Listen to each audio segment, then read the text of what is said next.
Hello everyone. I hope everyone is doing good and everyone is good and well. So we are going to start with your chemistry. I hope it is already announced कि आज से हमने chemistry शुरू करनी है और फिर standard 11th right. अभी तक हमने बायोलॉजी कवर की थी. ओके. सो हमने बायोलॉजी में ऑलमोस्ट आपकी 3 यूनिट्स कवर कर ली थी एंड अराउंड 12 चैप्टर्स हमने कंप्लीट कर लिए. ठीक है. तो अब हम स्टार्ट करें. Let's take a break from that. अब केमिस्ट्री पे शिफ्ट करते हैं because if we take it for a so stretch, if we keep on stretching it तो आपके लिए भी डिफ़िकल्ट हो जाएगा. ठीक है. तो लेट्स चेंज समथिंग कि आप बोर ना हो जाएं क्योंकि एक टाइम से बहुत चल रहा है. Because I had to stick for that क्योंकि ऑलरेडी वो इतना वास्ट है. आपकी 11th, अभी सोचिए कि 11th के भी अभी 2 यूनिट्स बायोलॉजी के रहते हैं राइट. अभी भी हमने सब कवर नहीं किया. 2 यूनिट्स बायोलॉजी के रहते हैं. So that is why what I thought is let's take a mixture of it. है ना. कि कुछ बायोलॉजी के चैप्टर्स कर सकें. जैसे अराउंड जो आपकी बायोलॉजी है उसके अगर आप चैप्टर्स देखेंगे तो अराउंड आई थिंक 22 या 23 चैप्टर्स हैं. ठीक है. जिसमें से हमने 12 चैप्टर्स कर लिए. We have completed half of it. ठीक है. So what I thought is let's move to chemistry के हम जितना कवर अप कर सकते हैं then we will move again to biology. ठीक है. इस तरह आपके लिए भी ईजी हो जाएगा एंड आप बोर भी नहीं होंगे. Okay. So let's move on. Okay. तो आपका पहला चैप्टर जो है केमिस्ट्री का दैट इज़ बेसिक जो कॉन्सेप्ट्स हैं केमिस्ट्री के. ओके. अब जब हम केमिस्ट्री की बात करते हैं, जो केमिस्ट्री है वो इम्पॉर्टेंट रोल प्ले करता है हमारी डेली लाइफ में. ठीक है. एंड ये हेल्प करता है कि हम मीट कर सकें आपकी डे टू डे लाइफ की रिक्वायरमेंट्स के लिए. ठीक है. अगर हमें कोई नॉलेज ना हो तो मतलब it will be very dull right. So जितनी भी आपकी फूड इंडस्ट्री आती है. ओके. हम कहाँ कहाँ अपनी केमिस्ट्री यूज़ कर सकते हैं आपकी फूड इंडस्ट्री में. Fine. Then into health and sanitation आ गया. Fine. Then application in industry आ गया एंड न्यूक्लियर एनर्जी आ गई.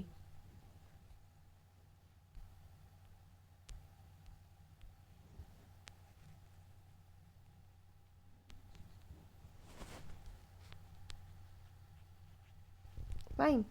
तो इस तरह डिफरेंट डिफरेंट आपकी एप्लीकेशंस होती हैं केमिस्ट्री की which are very important. Okay. फिर उसके बाद आपका ना बेसिकली आता है. ओके. फिर तुम्हारी आती है ब्रांचेस केमिस्ट्री की. ठीक है. जब हम ब्रांचेस ऑफ केमिस्ट्री की बात करते हैं उसमें आपकी आ जाती है ऑर्गेनिक केमिस्ट्री. ठीक है. इनऑर्गेनिक आ गई. फाइन. देन आपका आ गया फिजिकल और एनालिटिकल केमिस्ट्री. ठीक है. ऑर्गेनिक केमिस्ट्री होगी जहाँ पे हम ऑर्गेनिक कंपाउंड्स की बात करते हैं. हम क्या बात करते हैं ऑर्गेनिक कंपाउंड्स की या कार्बन की बात करते हैं और उसके कंपाउंड्स की बात करें. ठीक है. इनऑर्गेनिक केमिस्ट्री हो गया जो अदर देन कार्बन की जब हम बात करें. ठीक है. फिजिकल केमिस्ट्री होगी जब एक्सप्लेनेशन होती है फंडामेंटल प्रिंसिपल्स की. फाइन. एनालिटिकल हो गया तुम्हारी क्वालिटेटिव एंड क्वांटिटेटिव एनालिसिस होती है केमिकल सब्सटेंस की. ठीक है. तो इस तरह है. अब मैं तुम्हें सिर्फ एक मतलब आपको एक आइडिया दे देती हूँ. Okay. Just a second. Fine. तो सबसे पहले लेट मी टेल यू कि हम बेसिक कॉन्सेप्ट्स जो हैं केमिस्ट्री में क्या क्या पढ़ने वाले हैं. कुछ चीज़ें तो हम कवर अप कर लेंगे. ठीक है. पर कुछ चीज़ें हैं विल टॉक अबाउट इट. सबसे पहले हम बात करते हैं नेचर ऑफ मैटर की. किसकी? Nature of matter. देखो जो भी चीज़ें हमारे अराउंड प्रेजेंट है. ठीक है. कुछ भी चीज़ जो हमारे अराउंड प्रेजेंट है जो हम अपने 5 सेंसेस से फील कर सकते हैं. ठीक है. उसको कहते हैं मैटर. ठीक है. मैटर ऐसी चीज़ है जिसका मास है और जो वो ऑक्यूपाई करता है स्पेस। तो ये सिंपल डेफिनेशन आ गई of a matter. I am just telling you the points, बाकी तो आपको पता चल ही जाएगा कि हम क्या क्या पढ़ने वाले हैं, ठीक है। तो let's move on to the classification जो है तुम्हारी मैटर की। I will show you the diagram, ठीक है। तो पता चल गया जो भी चीज़ का मास और जो चीज़ स्पेस जो ऑक्यूपाई कर जो भी चीज़ स्पेस ऑक्यूपाई करती है उसको मैटर कहा जाता है, ठीक है। अब जो क्लासिफिकेशन है मैटर की, let's move on to that, ठीक है। I will show you the diagram, उसकी डायग्रामेटिकल प्रेजेंटेशन है, ओके फाइन। अब जो मैटर है उसको क्लासिफाई किया गया है दो चीज़ों में। किस चीज़ों में? एक होती है फिजिकल क्लासिफिकेशन, एक होती है केमिकल क्लासिफिकेशन। अब जो फिजिकल में उसमें आ गया तुम्हारा सॉलिड, लिक्विड एंड गैसेस के बारे में पढ़ेंगे। This is the only thing, इसी के बारे में हम बेसिक कॉन्सेप्ट्स जो हैं केमिस्ट्री के उसके बारे में पढ़ेंगे। देन केमिकल में आ गया आपका pure substance and mixtures. Mixtures में आपकी होमोजीनियस से हेटेरोजीनियस मिक्सचर क्या होती है उसके बारे में पढ़ेंगे। प्योर सब्सटेंस में एलिमेंट्स क्या होते हैं, कंपाउंड्स क्या होते हैं उनके बारे में, और कंपाउंड्स के अंडर ऑर्गेनिक और इनऑर्गेनिक कंपाउंड्स के बारे में पढ़ेंगे, ओके। फिजिकल क्लासिफिकेशन में तुम्हारा आ गया कि सॉलिड लिक्विड से लिक्विड गैस में कैसे चेंज होता है या वाइस वर्सा, ठीक है, how we can change it. So उसी के बारे में, या हीटिंग पे क्या चेंजेस होंगे या रिवर्स प्रोसेस होगा, ठीक है। तो क्या चेंजेस होंगे हम वो पढ़ते हैं तुम्हारी फिजिकल में। जब तुम्हारी केमिकल आती है, ओके, तो हमने क्या बोला, उसको प्योर सब्सटेंस या हम मिक्सचर में बात करते हैं, ठीक है। अब प्योर सब्सटेंस क्या होता है, उसकी फिक्स्ड कॉम्पोजिशन होती है। ये मैं सिर्फ तुम्हें एक आइडिया दे रही हूँ, डिटेल में जब तुम क्वेश्चंस ऑब्वियसली तुमने भी पढ़ा होगा, ठीक है। प्योर सब्सटेंस की जिसका फिक्स्ड कॉम्पोजिशन होता है, ठीक है। तो एलिमेंट्स और कंपाउंड्स हो गए उसके अंडर, ठीक है, ये फर्दर क्लासीफाई किए गए हैं। एलिमेंट होते हैं simplest form of matter, simplest form होती है मैटर की, ठीक है। कंपाउंड जो होता है ये कॉम्बिनेशन से बनता है, किससे बनता है, 2 और 3 कंपाउंड्स की कॉम्बिनेशन से बनेगा, ठीक है। ये आ गया तुम्हारा एलिमेंट्स और कंपाउंड्स, फाइन। फिर आ गया तुम्हारा मिक्सचर, ठीक है। अब जब मिक्सचर की बात करते हैं तो मिक्सचर में भी होमोजीनियस और हेटेरोजीनियस मिक्सचर आ जाता है। होमोजीनियस हो गया जिसका जो कॉम्पोजिशन होगा वो यूनिफॉर्म हो थ्रू आउट, ठीक है। कॉम्पोजिशन क्या होता है, सेम होता है, यूनिफॉर्म होता है थ्रू आउट। हेटेरोजीनियस हो गया जब 2 to 3 different mixtures take place करती हैं, ठीक है, फाइन। तो ये यूनिफॉर्म नहीं होते हैं थ्रू आउट, ठीक है। सो वो आ गया, जैसे शुगर सोल्यूशन है वो होमोजीनियस है, एयर होमोजीनियस है। हेटेरोजीनियस मिक्सचर के एग्जांपल्स आ जाएंगे like what we can say salt and sugar, जब हम मिक्स करें दो चीज़ें हैं, ठीक है। ग्रेन्स और पल्सेस को मिक्स कर दें, ठीक है। तो ये आ गया हेटेरोजीनियस मिक्सचर का दैट व्हाट वी से इज हेटेरोजीनियस मिक्सचर का एग्जाम्पल, ठीक है। तो अभी ये बाकी देखिए, बाकी इसके बाद हम इसमें एसआई यूनिट्स भी पढ़ने वाले हैं, ठीक है। अब हम फंडामेंटल यूनिट्स पढ़ेंगे, सबको पता होनी चाहिए। I am just telling you the topics, ठीक है। Obviously I discuss about it, आप उसकी ले लेना।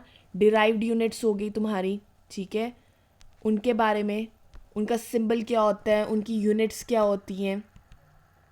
Then will talk about mass and weight, volume, ठीक है। ये बेसिक कॉन्सेप्ट्स हैं जो तुम्हें पता होने चाहिए, और इनके डेंसिटी क्या होती है, फाइन, ये चीज़ें, टेम्परेचर हो गया, okay. Then will even talk about the scientific notations, ठीक है। अब साइंटिफिक नोटेशंस हैं, इनको सॉल्व करने के लिए भी तुम्हें पता होना चाहिए।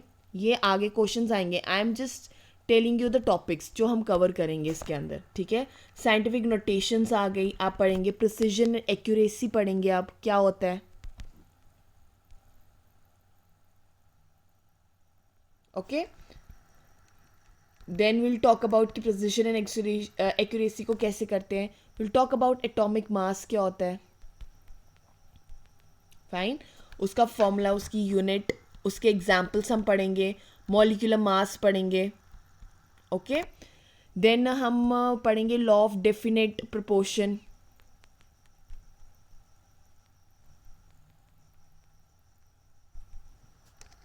Okay, so this is the thing we are going to go for. चले, अब मैंने तुम्हें थोड़ा सा बता दिया है. अब जहाँ जहाँ क्वेश्चंस आएंगे so will talk about it. And हम एंड इवन डिल्टन्स एटॉमिक थ्योरी भी इम्पोर्टेंट है. एटॉमिक मास ये जो आ गया, ये चीज़ें इम्पोर्टेंट है. ठीक है, डिल्टन्स एटॉमिक थ्योरी इम्पोर्टेंट है.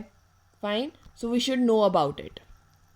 फाइन, तो let's start with it without wasting time. आपके क्वेश्चन स्टार्ट करते हैं and let's see how much of the knowledge we can gain from these questions.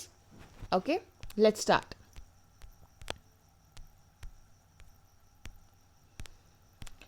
So your first question is, what are the basic constituents of matter? के basic constituents क्या होते हैं? Atoms and molecules, atoms and moles, molecules and ions, या nuclei and ions.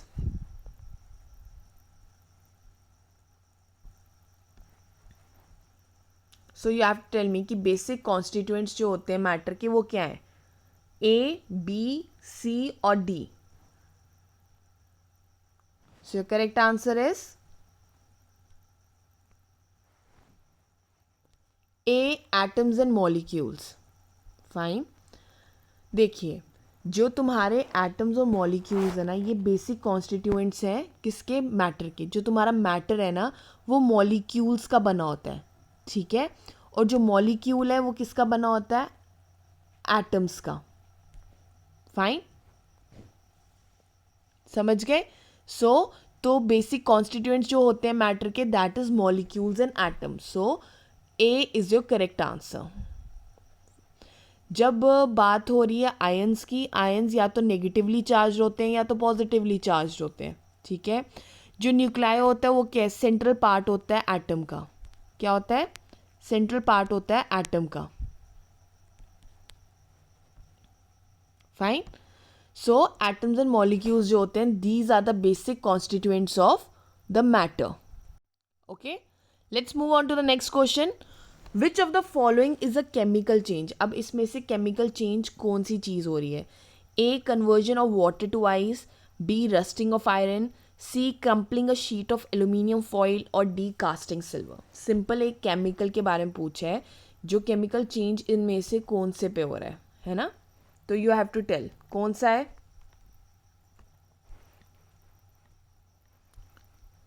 जिसमें chemicals involve हो, एक chemical state आए. So what is your correct answer? B, rusting of iron. देखो जब हम रस्टिंग ऑफ आयरन की बात करें तो क्या होता है? इसमें क्या होता है? ऑक्सीडेशन होती है किसकी? आयरन की. ठीक है, और आयरन चेंज हो जाता है.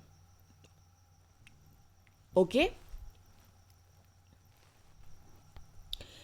इसमें तुम्हारी केमिकल जो स्टेज होती है वो चेंज करती है. But in the case of जब हम बात कर रहे हैं conversion of water to ice, crumpling sheet of the aluminium fine foil या कास्टिंग सिल्वर की, तो ये क्या होते हैं? इसमें फिजिकल चेंजेस होते हैं. क्या होते हैं? फिजिकल स्टेट चेंजेस होते हैं. ओके, तो क्या होता है रस्टिंग ऑफ आयरन में? क्या होता है जब आयरन एक्सपोज्ड होता है ऑक्सीजन को, ठीक है, तो आयरन ऑक्साइड जो होता है फॉर्मेशन टेक प्लेस. क्या होता है? आयरन ऑक्साइड की फॉर्मेशन टेक प्लेस करती है. Okay, so what is your correct answer? B, rusting of iron is your correct answer. चलें आगे. Now physiology of changing substance into another form is called as A, physiology, B, anatomy, C, alchemy और D, transformation.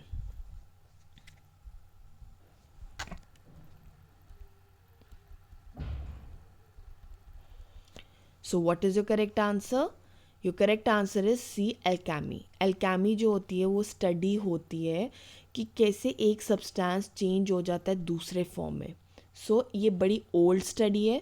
Okay, and in older days ये जो होता है ये एक mystery में किया जाता था, ठीक है. It was a mystery and बहुत secretly it was use to perform. Okay, so C is your correct answer. Fine. चले next. The substance whose composition are not uniform and different components are mixed are called as A. Homogeneous mixture, C. B. Heterogeneous substance, C. Pure substance, or D. Elements.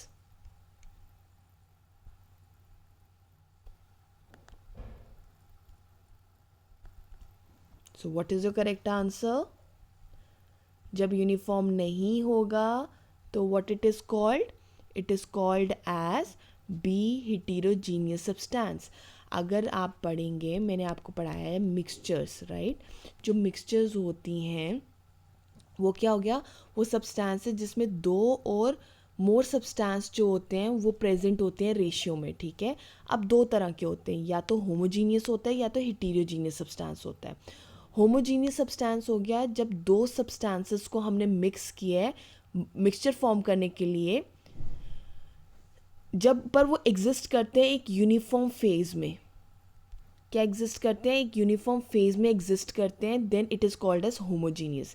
Heterogeneous substance के बारे में हमने क्या पढ़ा था, अभी पढ़ा है, जिसकी कॉम्पोजिशन यूनिफॉर्म नहीं होती है. मतलब जब दो या और सब्सटेंसेस को हम मिक्स करते हैं जिसकी वजह से एक नॉन यूनिफॉर्म कॉम्पोजिशन फॉर्म होती है थ्रू द मिक्सचर, ठीक है.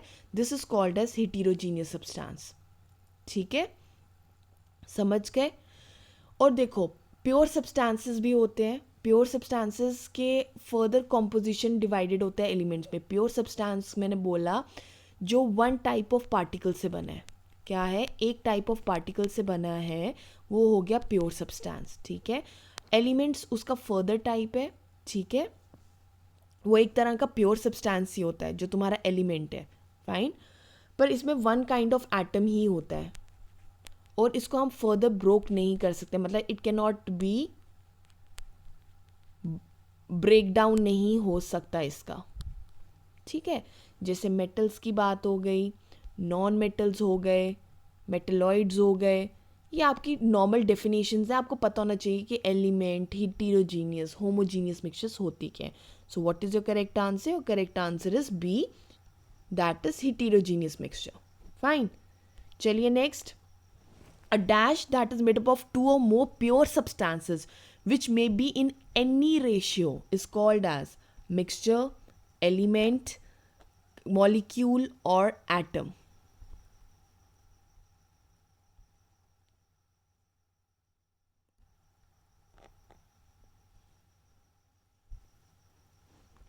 So what is your correct answer? A. Mixture. Mixture जो होता है वो कम्बिनेशन होता है प्योर सब्सटेंसेस का इन अ रेशियो, ठीक है.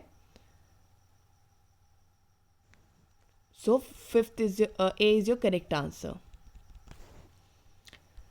Which of the following is not a pure substance? Copper, gold, sugar solution और water. इनमें से कौन सा प्योर सब्सटेंस नहीं है?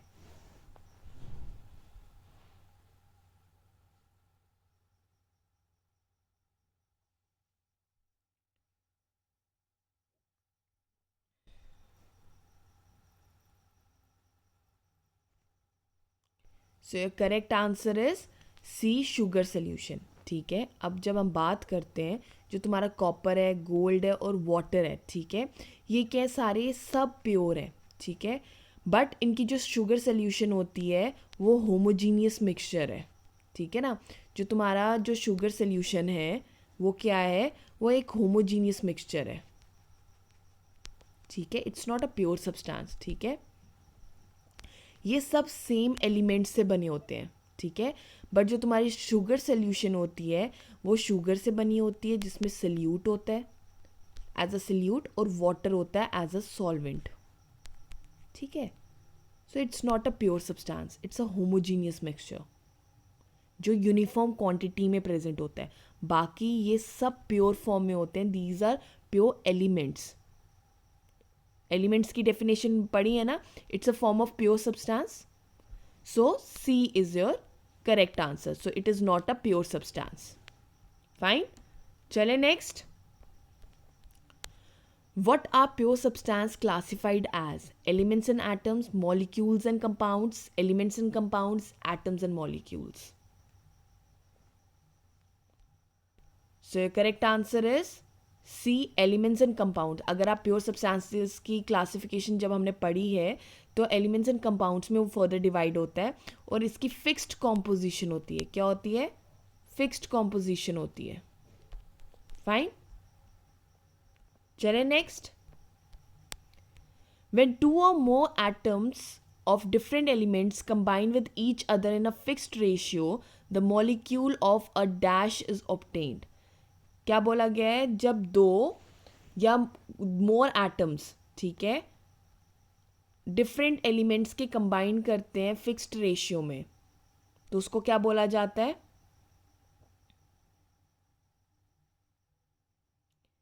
जो correct answer is a compound. ठीक है, उसको बोला जाता है कंपाउंड में जब वो फिक्स्ड रेशियो में उनको मिक्स किया जाता है एलिमेंट्स को. ओके, चले नेक्स्ट.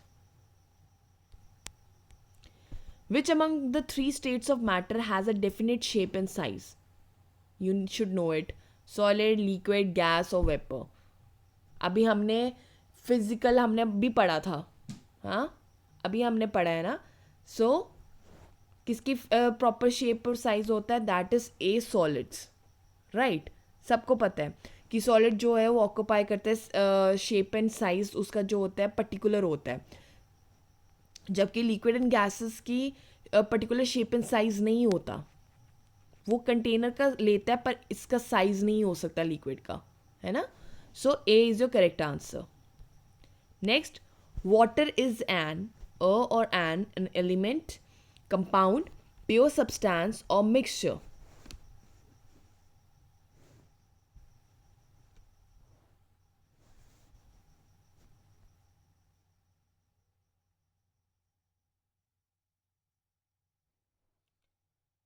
ओके, सो वाटर क्या है? A element, B compound, C pure substance और D mixture. So what is your correct answer? Your correct answer is B compound. ठीक है, हमने पढ़ा है ना जो एलिमेंट और कंपाउंड है ये क्या है? प्योर सब्सटेंसेस हैं, याद रखना है. कंपाउंड क्या होता है? कंपाउंड होता है जब एक केमिकल कम्बिनेशन होती है दो और उससे ज़्यादा एटम्स की. ठीक है, पर वो डिफरेंट एलिमेंट्स के हों, उनकी कम्बिनेशन होके जो एक फिक्स्ड रेशियो में हो, उनको कहा जाता है कंपाउंड. सो वाटर जो होता है दैट इज अ कंपाउंड. क्यों? क्योंकि ये क्या कंटेन करता है? ये कंटेन करता है, जो वाटर होता है वो क्या कंटेन करता है? 2 हाइड्रोजन के एटम कंटेन करता है और 1 ऑक्सीजन का एटम. तो मैंने क्या बोला? 2 और मोर atoms of different elements. Hydrogen different element है, ऑक्सीजन डिफरेंट एलिमेंट है, उनको जब मिक्स करके एक फिक्स्ड रेशियो फॉर्म किया जाता है उसको कहते हैं compound. So B is your correct answer. Okay, let's move on to next question. Which of the following may not be a physical property? A order, B color, C density or D composition.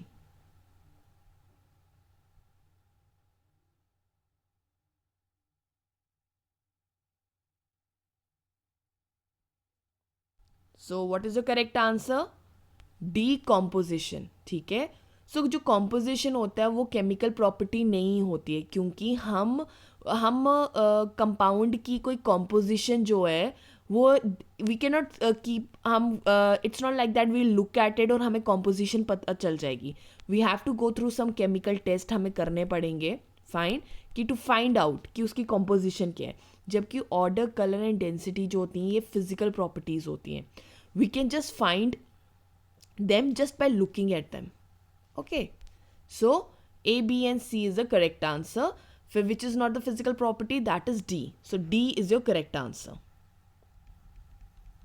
Okay, let's move on to the next question. Candela is the SI unit of A, luminous intensity, B, thermodynamic temperature, C, amount of substance or D, electric current.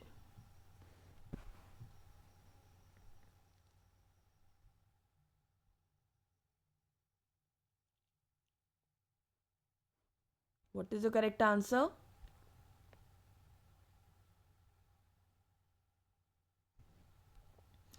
Your correct answer is a, luminous intensity. Fine, ये सबको पता होना चाहिए. जो symbol है quantity का that is LV. Okay, जो name होता है यूनिट का that is candela, that is SI unit. और इसको हम किस तरह लिखा जाता है, सी डी सिंबल है इसका. ठीक है. थर्मोडाइनमिक टेम्परेचर का जो है उसको सिंबल क्या होता है, that is T. Okay, and इसका नेम ऑफ द यूनिट क्या है, that is kelvin, that is SI unit इसकी केल्विन है और हम इसको के से सिंबल देते हैं. Same goes for the amount of substance. N से इसको सिंबल ऑफ क्वांटिटी होता है. And what is the name of the unit, that is mole. एंड इसको सिंबल कैसे दिया जाता है, MOL. इलेक्ट्रिक करंट आ गया. इलेक्ट्रिक करंट L से सिंबलाइज किया जाता है. And name of the unit is ampere and it is symbolized by A. Okay, so you should know the SI units. उनका सिंबल पता होना चाहिए. क्या क्या पता होना चाहिए, सिंबल क्या है, जो ये LV T N L symbol क्या है क्वांटिटी के. नेम ऑफ द यूनिट मतलब SI यूनिट्स पता होनी चाहिए. कैंडिला किसकी है, केल्विन किसका है, मोल किसका है, एम्पियर किसका है. और सिंबल्स क्या होते हैं इन यूनिट्स के. ये जो यूनिट्स दिए हैं SI units, K for kelvin, mole, MOL for mole, A for ampere. Okay, you should know the symbols for that also. Okay, so candela किसकी है, ल्यूमिनस इंटेंसिटी की है. Fine, so everyone should know that.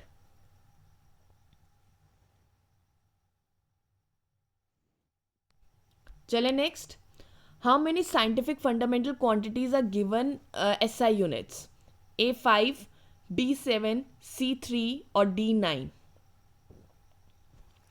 Fundamental quantities दी हुई है ना scientifically. So you have to tell कि कितनी है. So your correct answer is B7. There are total 7 fundamental quantities given for SI units. Okay, so what are they? Time, mass, length, then thermodynamic temperature, electric current, then luminous intensity,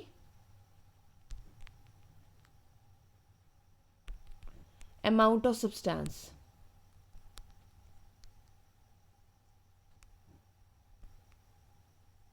Fine.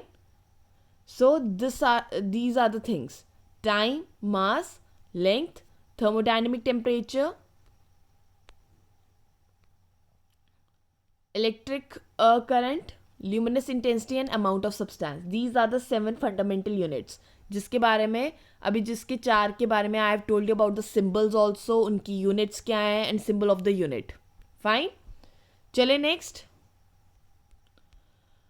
What is the symbol of the amount of substance SI unit. SI unit क्या है symbol of substance की, amount of substance की, K, S, MOL और kg.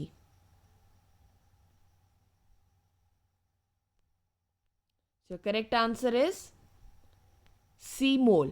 जो SI unit होती है amount of substance की that is मोल है ना. और उसका सिंबल क्या होता है, MOL. ठीक है. मोल क्या डिफाइन किया जाता है, it is defined as elementary entities बोला जाता है इसको. ठीक है. एज देयर एटम्स जो होते हैं that is 0.012 kg of carbon 12. Okay, let's move on to next. 1 liter is equal to dash meter cube. A 1000, B 0.001, C 1 और D 10.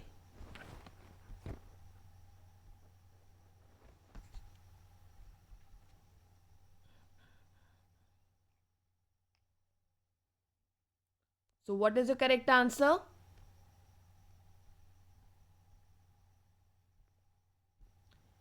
Your correct answer is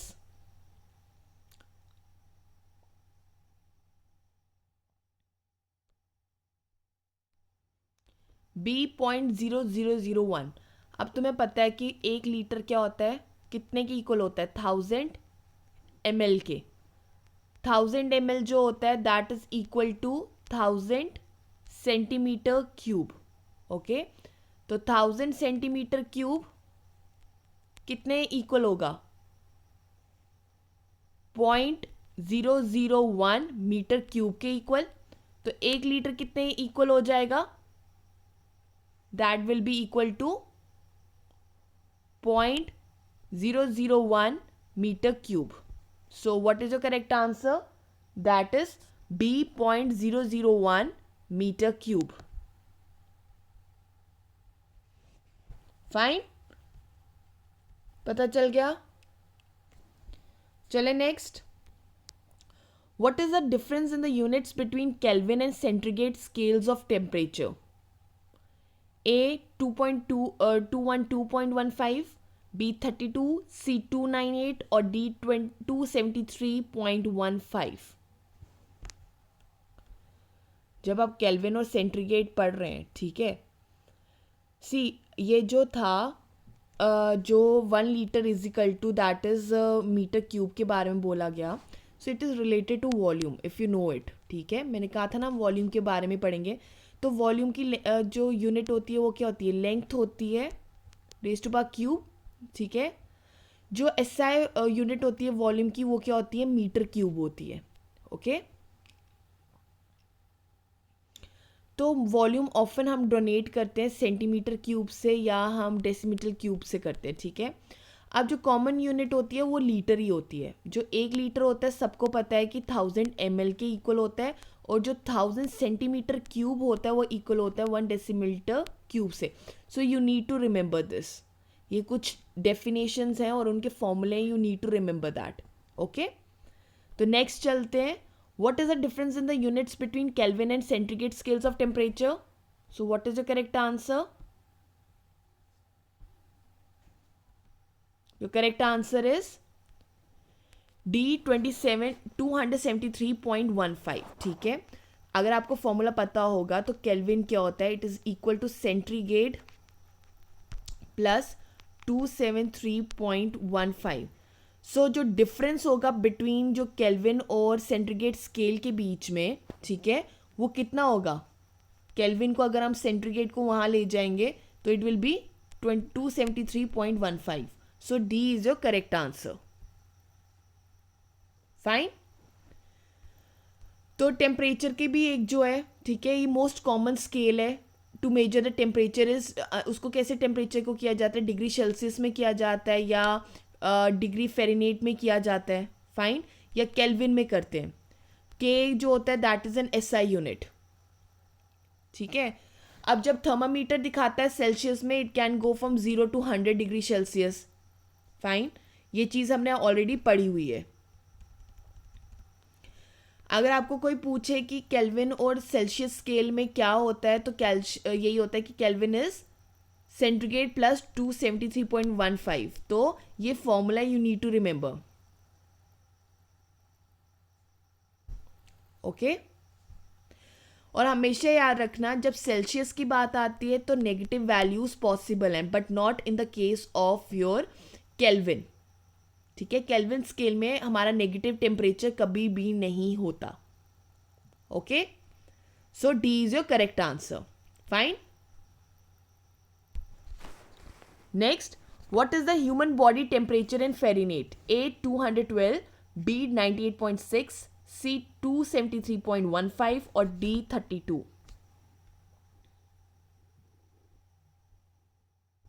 What is the correct answer?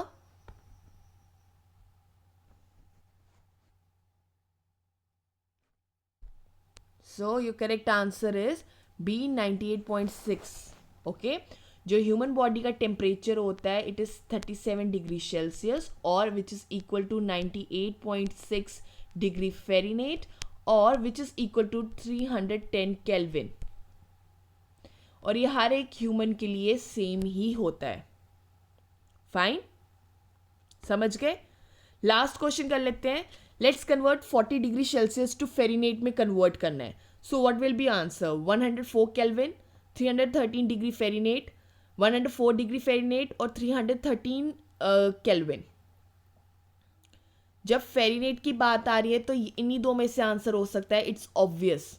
ठीक है, तो हमें पता है जो 1 Fahrenheit होता है it is equal to 9.9 divide by 5 centigrade plus 32, ये फॉर्मूला है, ठीक है। तो 9/5 सेंटीग्रेड कितना दिया है, दैट सेल्सियस कितना दिया है इंटू 40 प्लस 32, ओके। तो इट विल बी 5 8 तो कितना हो जाएगा, that will be 104 degree Fahrenheit. So C is your correct answer, ठीक है। You need to remember the formula. 1 Fahrenheit कितना होता है, that is 9/5 into Celsius plus 32। This is the formula for the Fahrenheit, जैसे केल्विन का formula है। जब दो रिलेशनशिप होते हैं, दो कहते हैं स्केल्स के बीच में, केल्विन स्केल और सेल्सियस का हमने पढ़ लिया, that K is equal to C plus 273.15। ये है केल्विन और सेल्सियस के बीच में, और फेरेनहाइट और सेल्सियस के बीच में ये रिलेशन है। You need to remember this, okay. So by today हमने टेम्परेचर्स के बारे में पढ़ा, वॉल्यूम के बारे में पढ़ा, सॉलिड लिक्विड एंड गैसेस हो गई, होमोजीनियस मिक्सचर्स, एलिमेंट्स, कंपाउंड्स, हमने अब थोड़ा थोड़ा इसका स्टार्ट कर लिया है। टुमारो हम नोटेशंस के बारे में पढ़ेंगे। साइंटिफिक नोटेशंस होते हैं, you need to remember that, उनके बारे में पढ़ के आना, उनको कैसे सॉल्व करते हैं, प्रिसीजन एंड एक्यूरेसी कैसे सॉल्व किया जाता है। अब ये पॉइंट वाइज मैं तुम्हें एक्सप्लेन करूँगी नेक्स्ट में, ठीक है। सो बी रेडी, क्योंकि उसी के रिलेटेड तुम्हारे क्वेश्चंस होंगे। All the very best. I hope this first lecture was enough good for you, और सब ने अच्छे से ही किया होगा। कहते हैं सब ने अच्छे से सॉल्व किया होगा। आई नो ये अभी बिल्कुल बेसिक है, तो अभी सिर्फ हम टर्म्स को क्लियर हो रहे हैं और वर्ड्स को, कि आगे इनमें डिफ़िकल्टी नहीं हो, okay. All the very best, hope everyone does well, and we'll meet you tomorrow in the next class. All the best, bye, take care.